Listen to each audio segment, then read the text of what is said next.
Welcome all. My name is Dec04 and I'm President-elect Mark Mann, who's going to do a wonderful session. He's been our intern, the very first InchPo intern, and done a wonderful job supporting us on our qualifications framework, our strategic plan and our values. His passion for health and safety and his commitment is infectious. So without further ado, I'll hand you over to Brenton. Awesome. Thank you, Dee. And great to have you joining in. And yeah, great to have everybody else that's dialing in from around the world join us here while I am based in Tamaki Makaurau, Auckland, and Aotearoa, New Zealand. So good morning from me, and I'm sure it is good afternoon, good evening, good day to everybody else around the world. So my name, as Dee mentioned, my name is Brenton Harrison, and I am going to take you through a session today looking at coaching and mentoring and unveiling the paths to success, specifically focusing in around occupational health and safety as professionals and how we can use it to further benefit our professional development and our careers. I guess first and foremost, I just kind of want to introduce myself a little bit more and take you through my journey to getting to where I am today. As I think it's important people understand where I'm coming from. So when I come out with some crazy ideas and some other concepts, people will kind of get a feel for it. So first and foremost, I guess so people understand, I was originally born in South Africa, and I've now lived most of my life in New Zealand. First and foremost, I'm a husband and a father, and this image here you can see my family down in Christchurch in the bottom of the South Island, out and about doing kind of crazy sort of family stuff. If my family knew I was showing this picture, I'll tell you what, they would not be very happy, especially my kids. You can see they're having a whale of a time and really want to be there, enjoying the moment. I'm also a son, a brother, a cousin, and a nephew. So like everybody else, I am a normal person. I guess something to also understand about me as I start kind of explaining and exploring the opportunities and some of my concepts around this topic on coaching and mentoring today. I'm an adventure guy, and I guess what does that mean? Well, I spent 18 years of my life taking people on adventures, including things like mountain biking, kayaking, rock climbing, and 18-day sort of wilderness type adventures, specializing in that youth development space, and really passionate and enjoyed that time there. I've run industrial rope access companies, and I've spent time in the New Zealand Fire Service based in Papakura on Greenwatch. And personally, adventure wasn't just a career for me. Personally, into whitewater kayaking, surfing, and mountain biking. And the photo you can see now is an opportunity I had with my two sons not so long ago, where I went down to the central North Island and spent some time with a good friend, and we hit the rivers, rafting, the trails, mountain biking, and out in the bush doing a bit of hunting. One of the weird parts about me, and I guess this is also where it's really interesting, and I get a lot of feedback on this. In my spare time, what spare time I have, I'm a BMX guy, and my oldest son races BMX, and we travel the country here in New Zealand racing BMX. And for my sons, as part of that, I am now on the BMX New Zealand board, looking after the health and safety portfolio, as well as vice chair. And along the way, I've somehow ended up as head of commentary. So the image you can see here is me and the team at the BMX New Zealand National Championships this year in 2024 in the Hawke's Bay. One of the parts that really fascinates people is that while my job is all about managing the health and safety of hundreds of thousands of people, I knowingly allow my child to throw himself down steep hills and off jumps and race really fast on a really small bike. But I guess, as we all know, it's about managing the risk and understanding the risk, and that's where it all comes into its own. Adventure is a family passion. It's not just about me, and it's not just something that I do. It is something that my entire family is into, which makes things quite exciting. The photo you can see here is me and my two boys out surfing at a local beach in Orewa in Tamaki Makaurau. Now, what you can't see about the photo, and I guess bringing in the fact that adventure is a family passion, is out to my left, or the images left. My brother and his two children are out there surfing as well. And on the beach, our parents, wives, as well, are sitting on the beach, engaging in a great day at the beach, enjoying the most of it. As Dee mentioned, I was incredibly lucky to be InchPo's first intern, and this webinar that I'm delivering today is the culmination of 2 years with InchPo, the International Network of Occupational Health and Safety Professional Organisations. Been super privileged to be part of this organisation, and the learnings and what I've taken away has also inspired this webinar as I've reflected on my last 2 years with a phenomenal group of people coaching and mentoring me on my professional development journey. And want to just thank the wider board and the executive committee for their support over the last 2 years. I do like to talk, and part of that is I am one of the tri-hosts of a podcast or videocast we launch every fortnight here in New Zealand called The Circus of Safety, where we look at topics relevant to the industry. It's the things that often frustrate us, the things that are said in the name of safety but absolutely make no sense. And we spend about 45 minutes analysing and talking about these things, trying to understand a bit more and understand why they are what they are. We go live every second Friday. Our next show is this Friday. We stream it through our LinkedIn page.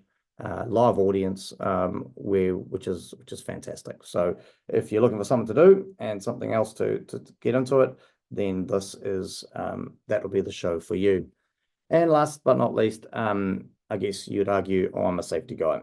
So I've been in a dedicated health and safety role since 2014, and again have been privileged to play a number of different roles in the occupational health and safety space, from being a trainer, delivering soft skills such as investigation training, communication training in health and safety, through to being an occupational health and safety advisor, manager, and consultant. So I've managed to get myself across the board quite nicely. Alongside that, I've been incredibly lucky to work across a huge range of industries, which has given me a really unique perspective and risk profile. Facilities such as facility management, transport, warehousing, horticulture, markets, or sales, and construction, with a bit of dabbling in the international space across over in Fiji. And I've worked for a range of different types of organisations, businesses based out of Australia, global organisations, family businesses, and tier 2 construction companies. The photo you see here, this was quite a special moment for myself and one of our site managers at my current employment, where we achieved our first MATES accredited site. Now, MATES is an organisation based out of Australia and New Zealand that talks about and makes people aware of around suicide prevention in the construction industry, and we were incredibly proud of the team and our site for getting our site accredited. So as we go through, enough about me, looking into what we're going to cover over the rest of the session, we'll be looking at, really importantly, the definitions of coaching and mentoring. I think it's really important that we actually, regardless of whether they're right, wrong, or otherwise, really define what we believe coaching and mentoring is. We're going to go back in time a little bit. We're going to look at the history and the evolution of both coaching and mentoring, and how they've evolved from the early days of their inception through to how we know them and where we see them currently.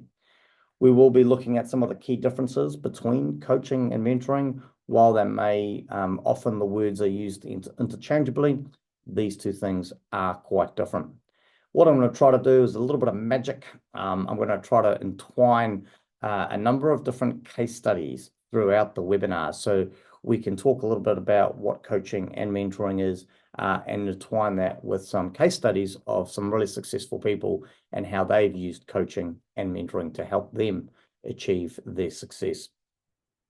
We're going to look at, listen, if you want to go down the road, how do you find the right coach or mentor?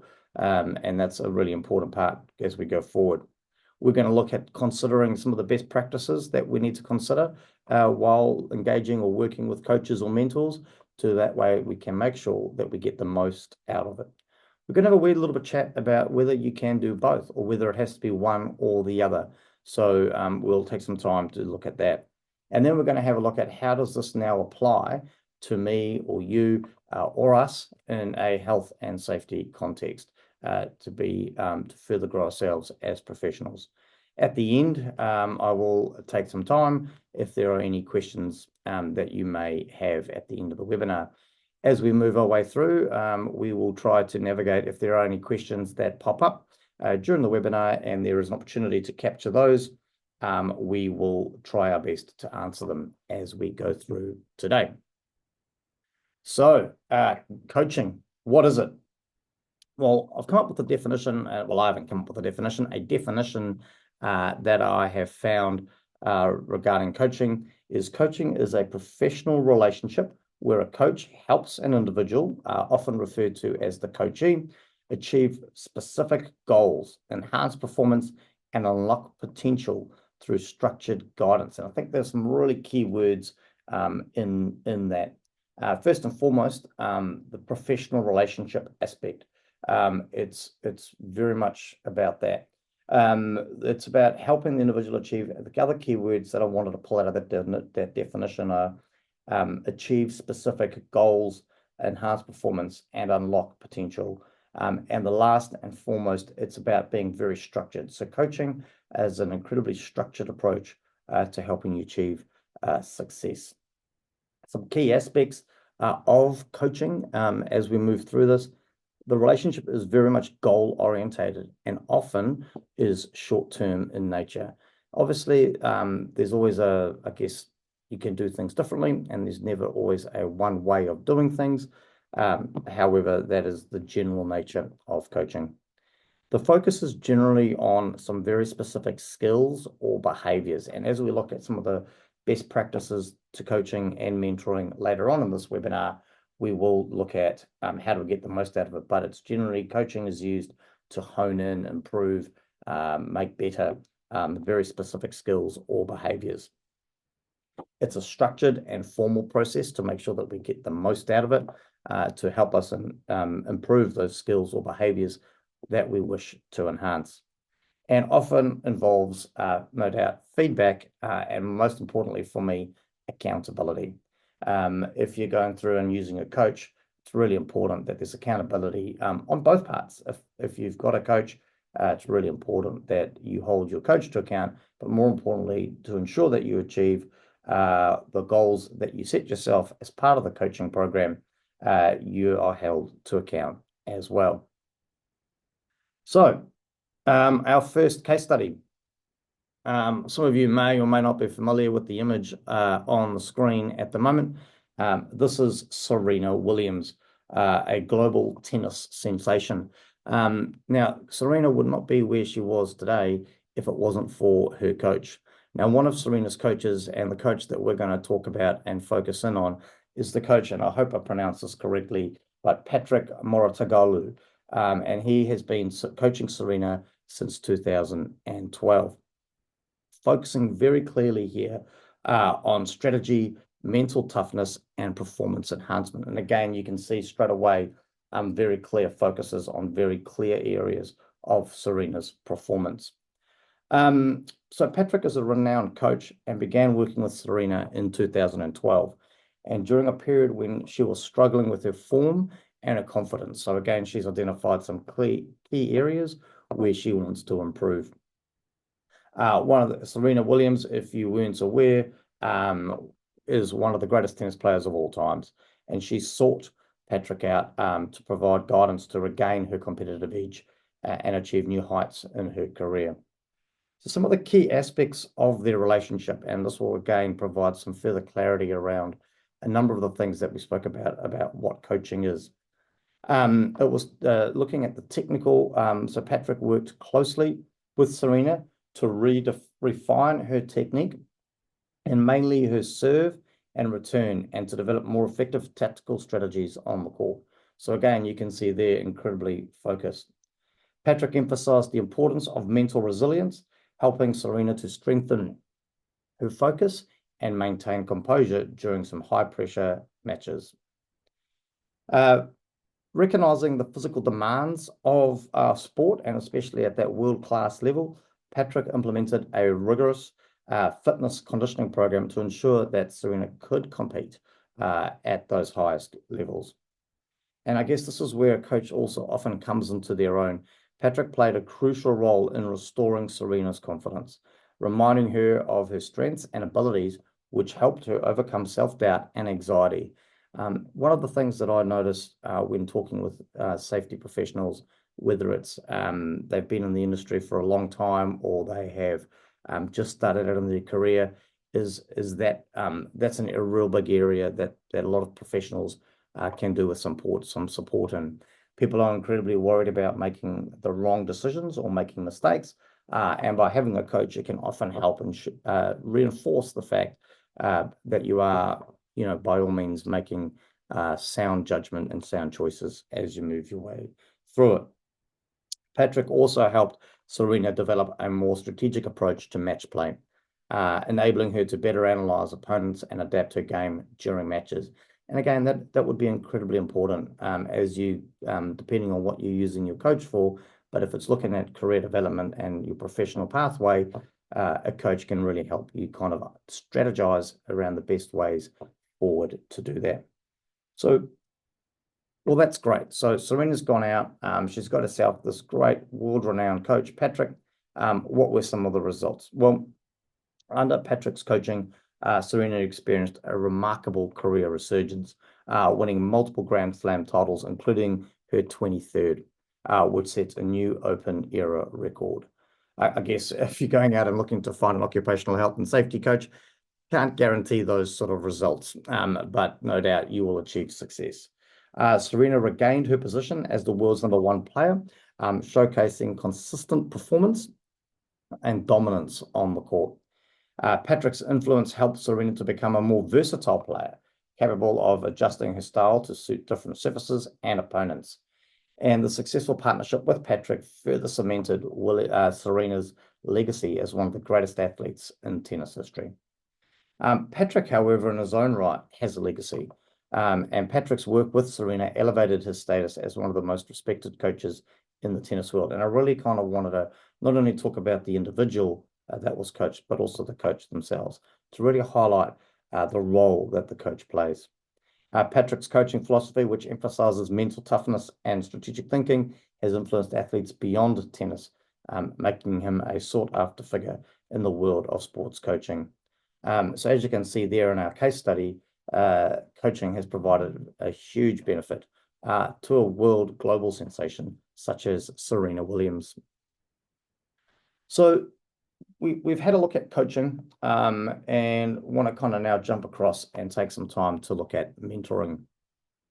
So first and foremost, what is mentoring? Well, a definition can be used such as mentoring is a development partnership where a more experienced individual, generally referred to as a mentor, guides and supports personal and professional growth of a generally a less experienced individual, often referred to as a mentee. So again, if you can think back to the definition of coaching versus the words that we've used in the definition of mentoring, quite a different approach to the two different aspects of it. Some of the key aspects of mentoring, generally long-term in nature. Mentoring focuses on the overall development of the mentee and knowledge transfer and wisdom sharing during a relationship. Mentoring is often, again, not always, but often informal and unstructured, which again is the total opposite to the definition of when we looked at coaching and how that was. So taking all that into account and the differences you've possibly already identified sitting there listening between coaching and mentoring, let's take a quick look at our first case study looking at mentoring. So Steve Jobs, for those of you that don't know, I'm not sure where you've been, but a number of you out there are probably using devices right now that was made by Steve Jobs and his company, Apple. So Steve Jobs had a mentor, and that was a gentleman by the name of Bill Campbell. Bill also ended up acquiring the nickname the coach of Silicon Valley, as Bill mentored Steve Jobs, helping him navigate challenges and refine his leadership skills. So Bill, known as the coach, was a trusted mentor and an advisor to not only Steve Jobs, but to many Silicon Valley executives. Steve Jobs, for those that don't know who he is, was the co-founder of Apple Inc. And he sought out Bill's counsel during pivotal moments in his career and the company's history. So just to have a look at some of the key aspects of their relationship as they move forward. Bill was a key confidant for Steve, providing him with candid, insightful advice on both personal and professional matters. And often when we're out there in the workforce, or in Steve's case, developing a company, we need somebody that we can talk to that's impartial, that we can share information with, who can provide us with some candid, often insightful advice, with no other means, with nothing else to gain from that. Bill was also known for his ability to understand and manage emotional complexities of leadership, helping Steve to navigate the pressures of running Apple. And again, how does that apply to us in the health and safety context? Well, a number of us on really high pressured roles where we feel a lot of, I guess, pressure placed on the decisions that we do or don't make, and how we don't support our business. Bill emphasized the importance of building strong teams and fostering a company culture that prioritized people. He often reminded Steve that the most important thing you can do is focus on the people. So again, providing some critical insights there. Bill was instrumental in advising Steve during challenging periods, such as Apple's return to profitability in the late 90s and early 2000s. And Bill encouraged Steve to stay true to his visionary approach, and often mentors can do that, keep you close to where you've come from. And pushing him to maintain Apple's focus on innovation and product excellence. And as Steve faced health challenges towards the end of his career, Bill played a role in advising him on succession planning, and in particular, transition of the leadership to Tim Cook. So how did this relationship impact Steve? Well, Bill's influence helped Steve evolve his leadership style, making him more attuned to the needs of his team and the importance of company culture. With Bill's guidance, Steve became more decisive in making strategic decisions that would ultimately shape Apple's future. And the relationship between Steve and Bill contributed to the lasting impact of Apple's culture, which emphasizes innovation, teamwork, and relentless focus on product quality. So many of us know Steve and know Steve's legacy, but a little bit more about Bill. Beyond his work with Steve, Bill Campbell's mentorship extended to other industry leaders, and as I mentioned, he earned the title the coach of Silicon Valley. His influence on Apple's culture, even after Steve's passing, continued as he looked to help them with their leadership and innovation. So again, another great example of how mentoring has helped somebody who is incredibly successful.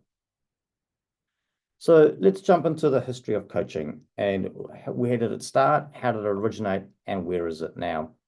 So coaching started way back with sports, where athletes received guidance to enhance performance. And that's probably where most of us know or are familiar with the term coaching from the sports.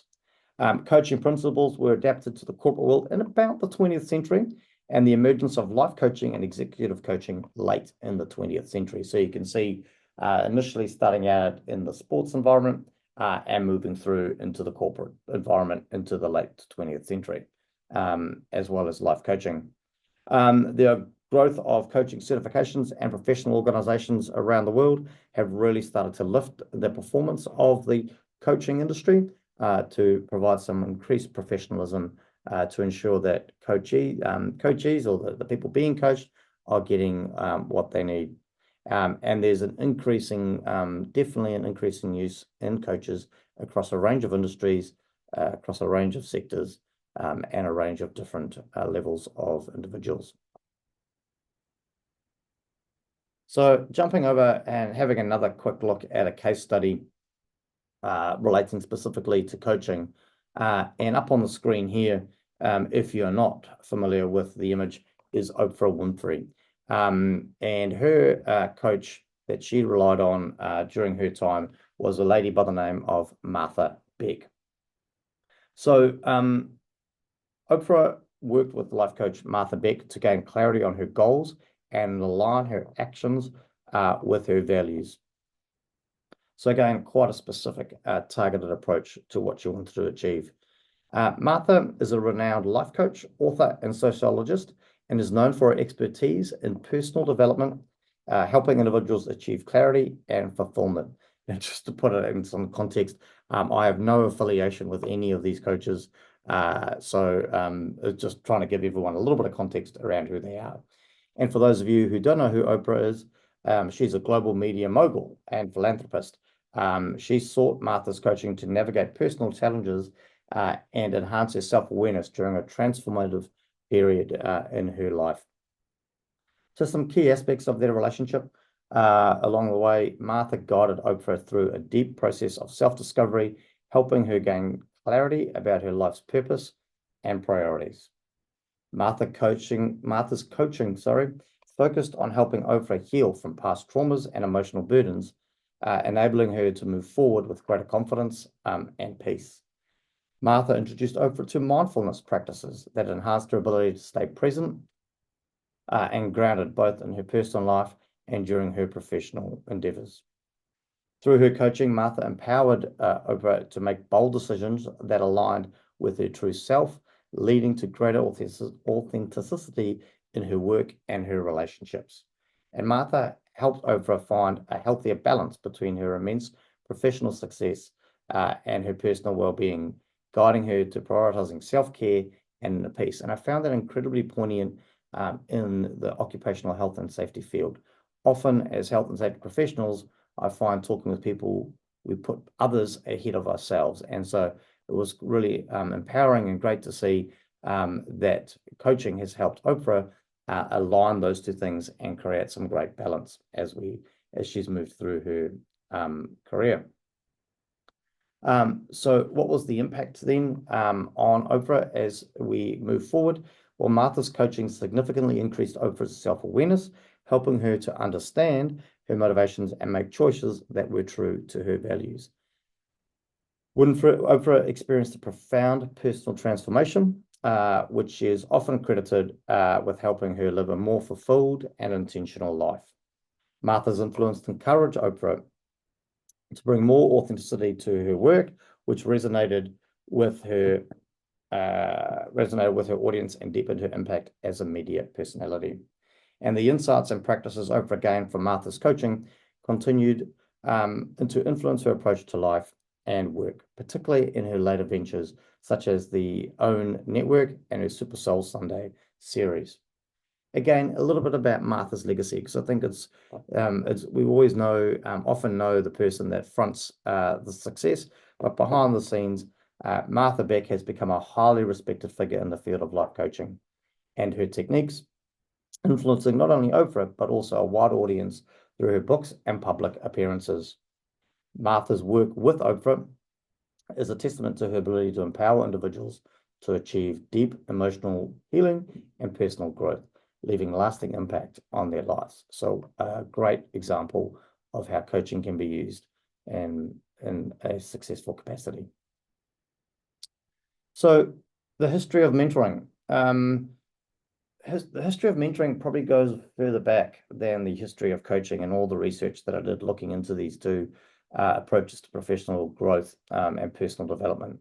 Mentoring has been around since the ages of time and can be found way back to the time of the 8th or 9th century before Common Era or BCE. It's got I guess, origins in myth, where the Homer, the Odyssey, where mentor, a trusted advisor, guides Telemachus in his journeys. Through the Middle Ages, that's when we started to see apprenticeships as a form of mentoring in crafts and trades emerge. And no doubt that apprenticeship program or mentoring program has continued through and are incredibly successful ways of learning and trades in this day and age. And then it evolved into professional settings, focusing on career development, leadership, and personal growth.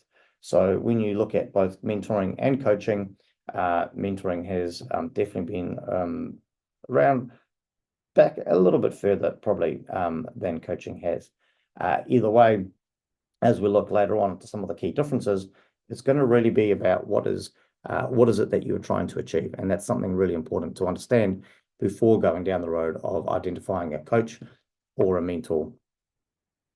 So jumping back into a case study here where we're going to look at mentoring, and the gentleman up on the screen is Mark Zuckerberg. And for those of you that aren't familiar with Mark, Mark was the co-founder, sorry, of Facebook, also now referred to as Meta. Mark's mentor in this case was Sheryl Sandberg, and she was the CEO of Facebook, and provided Mark with guidance on leadership and organizational growth. So at the time of this mentoring relationship, Sheryl was the chief operating officer of Facebook, and she played a crucial role in scaling the company's operations while guiding its growth. And as mentioned, Mark, the co-founder and CEO of Facebook, sought out Sheryl's expertise in business operations, leadership, and navigating the challenges of leading a rapidly growing tech company. So some of the key aspects to this relationship. Well, Sheryl brought a wealth of experience from her time at Google, helping Mark and Facebook transition from a fast-growing startup to a well-structured and scalable business. Sheryl mentored Mark on key aspects of leadership, including managing a large team, making strategic decisions, and communicating effectively with employees and stakeholders. And again, incredibly relevant as occupational health and safety professionals, as an area that we could work with. During the critical moments, such as the 2016 US election and subsequent data privacy issues, Sheryl provided guidance on how to navigate public scrutiny and manage crises. Sheryl helped Mark balance his visionary goals with practical aspects of running a large organization, ensuring that Facebook's innovative culture was matched with operational discipline. And many people like Mark, who have great ideas, often struggle to then put those into operational realities. And having a mentor such as Sheryl allowed Mark to do that. And Sheryl's known for her advocacy in women leadership through her book, Lean In, influenced Mark's approach to building a more inclusive workplace at Facebook. What was the impact on Mark through this relationship? Well, under Sheryl's mentorship, Mark matured as a leader, gaining a deeper understanding of the complexities of running a global organization. Facebook's operational efficiencies and profitability improved significantly, driven by Sheryl's expertise in scaling business. Sheryl's mentorship helped Mark make more informed and strategic decisions, balancing his innovative drive with his operational realities. And Mark became more adept at handling crises and public relations challenges, benefiting from Sheryl's experience and strategic thinking. So what legacy did Sheryl leave behind? Well, Sheryl is credited with transforming Facebook into one of the most profitable and well-organized companies in the world. Her influence extended beyond Mark as she became a role model and mentor to many leaders in the tech industry, particularly advocating for gender diversity in leadership roles.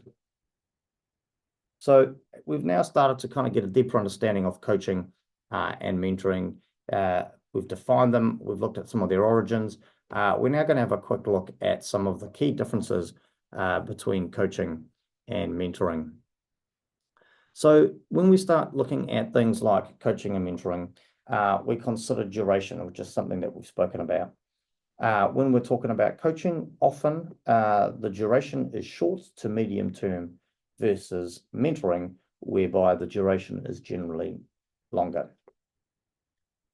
With coaching, the focus is generally on specific skills and performance improvement, whereby mentoring is often the focus around personal and professional development. When we start comparing the relationship with coaches and mentors, often the relationship in a coaching environment is formal and it's a professional relationship.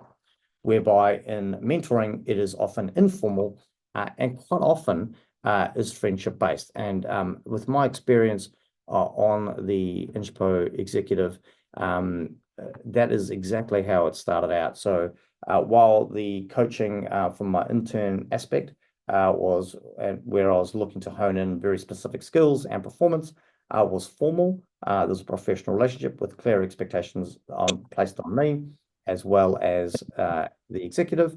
The mentoring developed over time, born out of friendship and mutual respect for the individuals that I was working with.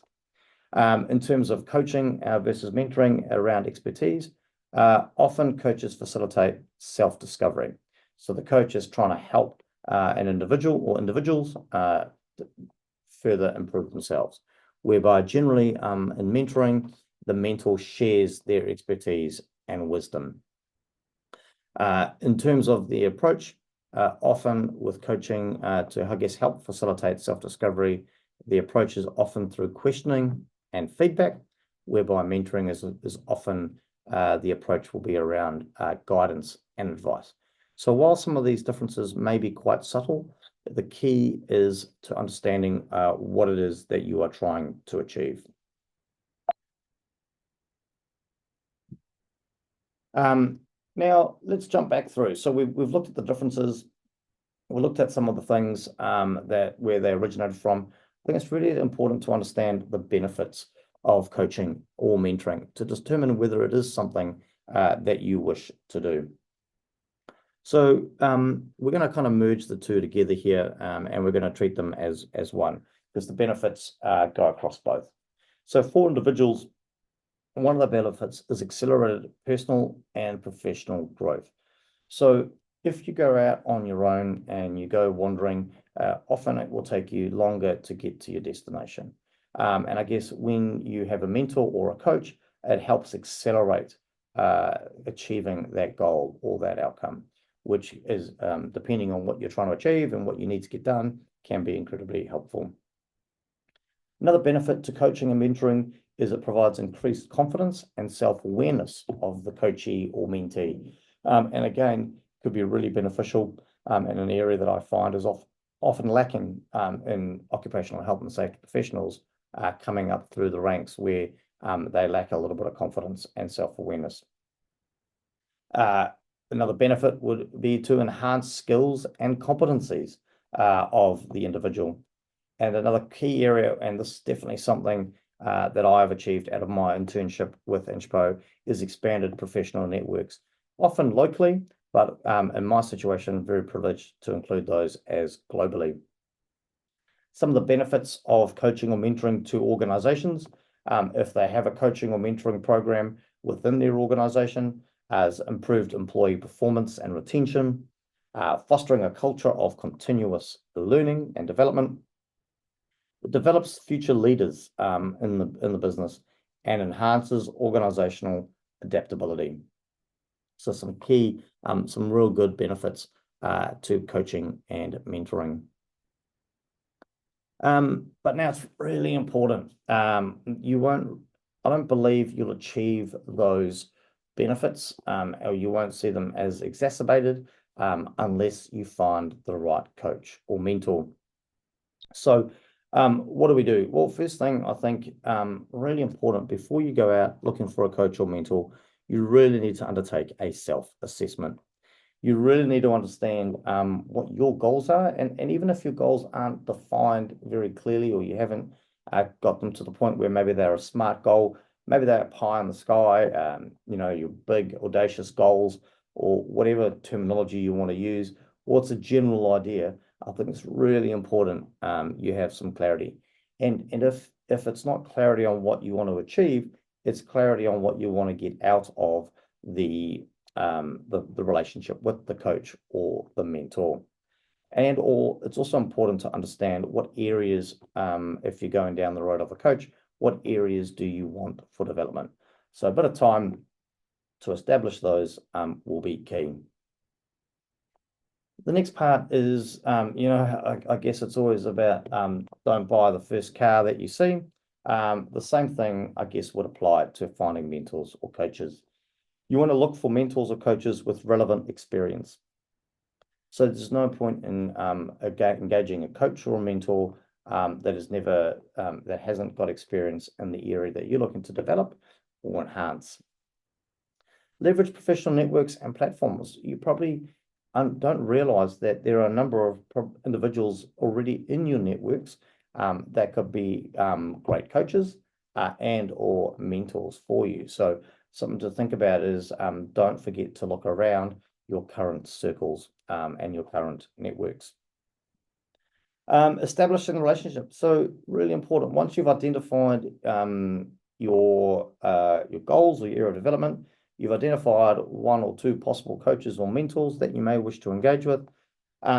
Really important to set some clear expectations and objectives. And some of those expectations or objectives could be as simple as we are going to meet fortnightly or monthly.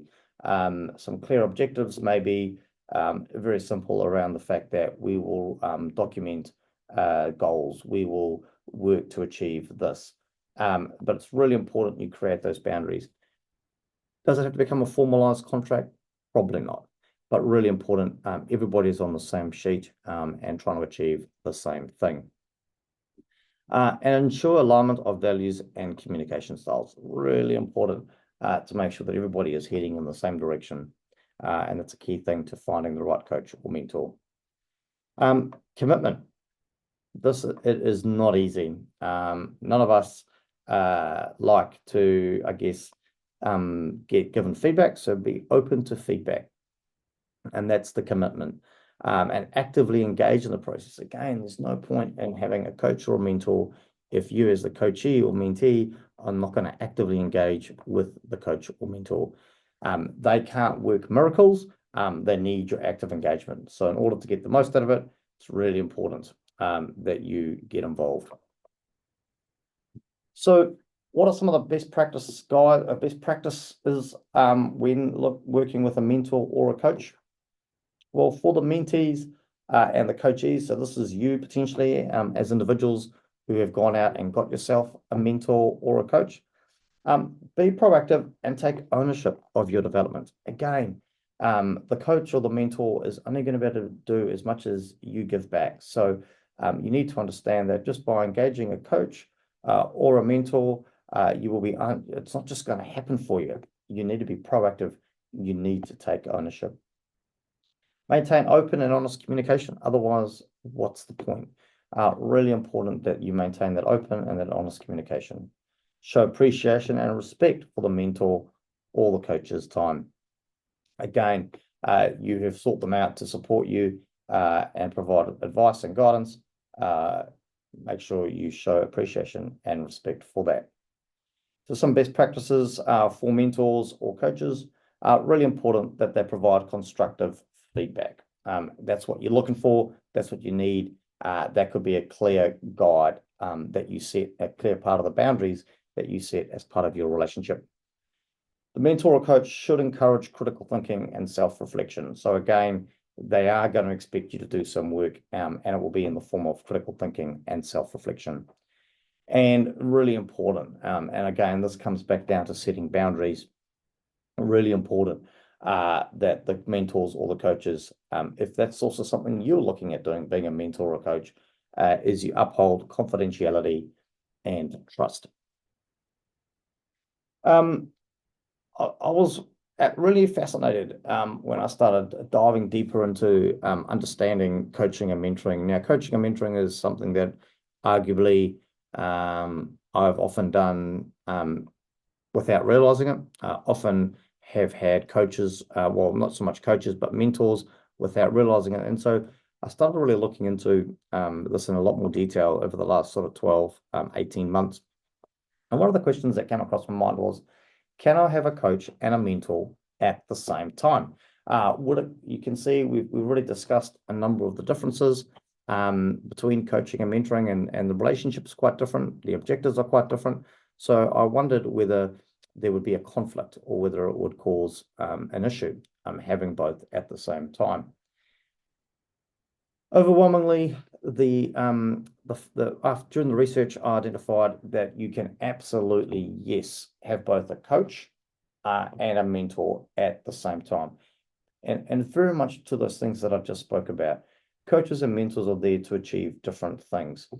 So as long as it's really important though, and that you are clear that you have with both. So it is possible and often beneficial to engage in both mentoring and coaching at the same time. They both provide unique support, helping to accelerate personal and professional growth in complementary ways. Again, it's all going to come back down to what it is that you wish to achieve. How can they work together? Well, mentoring provides a broader guidance and wisdom, often centered on long-term career development, for example, and personal growth. And so therefore comes in and provides us that holistic development, whereby coaching focuses on achieving specific goals, enhancing skills, and improving performance in target areas. Together, they address both overarching personal growth and specific skills, building a well-rounded approach. A mentor can help with overall career navigation, offering insights into industry trends and connections. A coach, however, can work on specific leadership skills, such as communication or decision-making, that support goals identified with a mentor. So again, the two relationships can support each other to enhance the benefits that you may receive by having both. Some practical tips for balancing both though, because you've got to make sure that you balance this out. Define separate goals. What do you want to achieve with your coach? What do you want to achieve with your mentor? Clarify what you want to achieve with each of these relationships. For instance, using mentoring to understand career trajectory and coaching to develop specific skills that advance you towards that trajectory. Open communication is so important. Make sure you inform both the mentor and the coach that you're pursuing additional support. This way you avoid overlap and ensure each relationship is effective and in its unique focus areas. Really important, like everything else. And if we think back to our risk management model of plan, do, check, and act, really important to periodically assess your progress to see how mentoring and coaching are impacting different areas of your growth and adjust as needed. It's not just a plug, play, and forget. Really important. You consider that regular reflection. However, with benefits come possible challenges that you need to consider. So time and commitment. By having both, you can understand that it's a time and a commitment thing. Do you have the time and the commitment to achieve both things? So balancing that time required for both relationships can be challenging. Schedule sessions mindfully and set clear boundaries, again, to ensure you can dedicate attention to both without feeling overwhelmed. Overlapping advice. Mentors and coaches may sometimes offer differing advice. Consider each perspective, then make decisions aligned with your personal and professional goals. And combining mentoring and coaching can accelerate growth by providing a dual approach to your development. While mentoring can guide you on your career path, a coach can help sharpen the skills needed to walk it effectively. So it got really interesting then when I started looking at some case studies in relation to coaching and mentoring at the same time. And you will recognize Cheryl from an earlier slide where she was coaching, providing mentoring advice, to Mark Zuckerberg from Facebook. Well, Cheryl as well, not only was she supporting Mark and other leaders in the industry, she too was receiving mentorship from senior executives at Facebook. Cheryl also engaged in leadership coaching to improve her specific management skills. This combined approach allowed her to grow into her COO role effectively and also be a better mentor to others that she was mentoring. So it really became interesting looking at how you can have both coaching and mentoring at the same time, but also those mentors and coaches have mentors and coaches. And it was a fascinating look into how coaching and mentoring can work. So how does this apply to my safety journey as we start to come towards an end? Well, enhanced technical knowledge is something that it can help you with. A mentor with experience in occupational safety and health can share industry-specific insights, helping a mentee stay updated on safety legislation, compliance standards, and best practices. whereby coaching can focus on developing advanced technical skills like risk assessment, incident investigation, hazard control, improving a professional's effectiveness in safeguarding workplaces. It can help with improved leadership and communication, often referred to as those soft skills in occupational health and safety. Both mentors and coaches can help OSH professionals build crucial soft skills, such as we discussed, leadership, clear communication, and conflict resolution. Often these skills are not taught in training by training providers. These skills are essential when collaborating with cross-functional teams, presenting safety findings, or enforcing safety protocols. Coaching can specifically target areas like public speaking or persuasion, which are valuable when advocating for safety initiatives with stakeholders or management. Adaptation of emerging challenges. A mentor with a deep background in OSH can provide guidance to how to handle complex and evolving challenges, such as managing health risks, handling crisis situations, and adapting to new safety technologies. A coach can help OSH professionals develop problem-solving techniques and adaptability, which are critical for responding effectively to unforeseen workplace hazards. A coach or mentor can provide career advancement and professional growth and development. They can open new doors or opportunities by expanding networks. Coaching can aid in setting specific career goals, improving skills needed to qualify for those leadership roles. They can help foster a safety culture. A mentor can help an OSH professional understand how to cultivate a safety culture within an organization. They can coach, through coaching, professionals can learn effective ways to influence workplace culture, and driving excellence in occupational health and safety through mentoring and coaching. Where protecting lives and promoting well-being are paramount, mentoring and coaching provide targeted support that enhances both technical skills and leadership capabilities.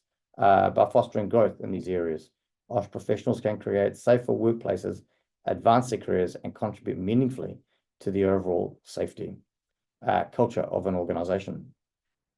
So in conclusion, quick recap. Mentoring and coaching are both of them are powerful tools for unlocking your potential. Understanding the differences helps us choose the right path. And hopefully my real life examples and case studies help illustrate the profound impacts that coaching and mentoring can have. And some final thoughts to leave you with. Consider how mentoring or coaching can benefit your journey. The greatest good you can do for another is not just share your riches, but reveal to him his own. And that was a quote from Benjamin Disraeli.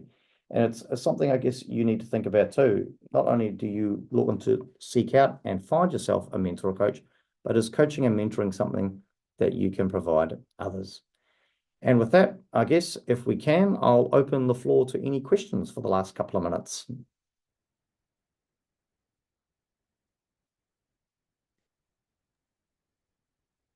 Yeah, thank you, Brenton. If anybody does have any questions, you can drop them in the Q&A, which you should see at the bottom of your screen, or you can also raise your hand and we will unmute your audio to allow you to ask your question of Brenton. Just giving it a second here, Brenton. So thank you for that very informative session. I know it was interesting to me when you talked about both being a coach and a mentor and doing both or having both at the same time and the conflicting information that sometimes one can receive. And I think that's a really key point. And you have to kind of figure out how you're going to, if you do have both or are participating in both arrangements, how you're going to balance out those opinions, because sometimes you do get very different opinions. Oh, no, exactly. And I mean, sometimes when somebody has a conversation with me at the start, they get one opinion, and by the end, it's a different opinion as well. But I think that's where it was really important to really highlight, to be very clear with both what what you want each one of them to help you with. And I think if you keep the goals or what you're trying to achieve separate, you may find that it will help with some of that conflicted information coming through. Yes, for sure. Well, I don't see any questions coming through. We just have a couple comments in the chat, but no specific questions. So I know we're almost at time. So I think with that, we can wrap it up. If you do have questions afterwards, I'm I'm sure that you can connect with Brenton on LinkedIn and reach out to him that way. And he's put up his you have a contact Project. slide, Brenton? Yes. Yeah, so I'm currently involved, obviously, in a number of projects. A public speaker, mentor, coach, and board member. Provide some pragmatic health and safety services alongside engaging learning experiences. One thing that I really enjoy at the moment is my sports commentary and emceeing alongside my video cast, Circus of Safety. So, Nikki, listen, it's been absolutely fantastic to be part of this. Thank you for hosting and making this opportunity come together. And hopefully those out there watching and listening have had some food for thought and decide whether they'd either want to go out and receive mentoring or coaching or themselves become mentors or coaches. And yeah, more than happy for people to reach out via LinkedIn and start a conversation if they have any further questions. Perfect. Thank you for that. And for InchPo, we will be looking to host some webinars again in 2025. So do watch the InchPo social media LinkedIn page for details on topics and dates for upcoming webinars. And thank you very much. Everybody have a great day.